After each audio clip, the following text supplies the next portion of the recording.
There's one more thing that I want to quickly go over. And this is the rule of why all of this works out. Now, I already showed you that we're going to use L, because I actually really like writing L's. They're really easy. So, remember, L times L equals L squared. The reason is, how many L's are there? Well, 2. There's fucking 2. Okay, way to go, guys. Next, now I need to explain why 2L squared times L equals 2L squared. Now, here's the reason why. What is 2L in its actuality? Well, 2L is just 2 times L, okay? So now we get to 2 times L times L. Oh, look, L times L. Well, there's our L squared, but this is just a times. So this is 2 times L squared. So let me rewrite this. So this whole equation over here is similar to this equation, is similar to this equation. They're all the same. This is why we ignore the numbers. Because look, the L's come together and the 2's by the side. It's still multiplying by 2. We just don't draw the space. Now, let me show you the same reason it works with 2's or different numbers. So we got 2L times 3 equals 6L. Well, this is kind of easy to write out. We have 2 L's. Now we have 3 groups of 2 L's. How many groups of L's do we have?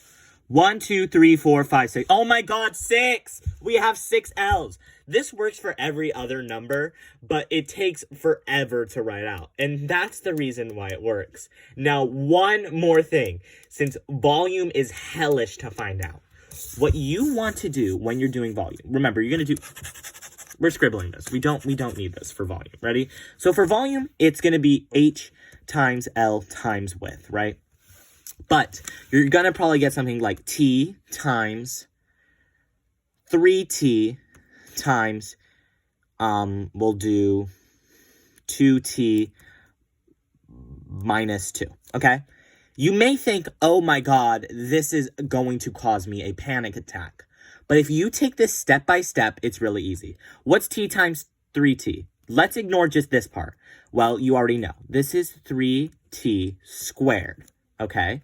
Now we have 2T's minus 2. Now, here's a problem that a lot of people didn't get.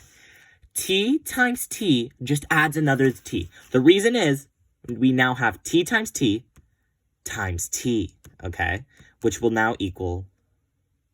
Okay, that's not what it equals. I don't know what my brain was on. It equals T cubed because look how many T's we have. 1, 2, 3, okay? So 3 times 2, that's 6T, right? And remember, T's also go with each other. So T times T times T means there are 3 T's, as we discussed earlier. Now we have to look to the most complex part. Just joking, it's -2. -2 times 3 is -6. Keep the T. Now this is our volume. So this is how volume works. But wait, did I fuck that up? No, I actually did fuck that up. My bad. Okay, keep the T squared. This number's T squared, so this one also has to end up with a T squared. You see, T squared goes with its pal. And now we have an equation. Now you may be thinking, wait, Morgan, can't we solve this? No, because they're not like terms, okay? They are very similar terms. They both have a 6, they both have a T, but they are not like terms. Now, this brings us to our final point of the day. What are like terms?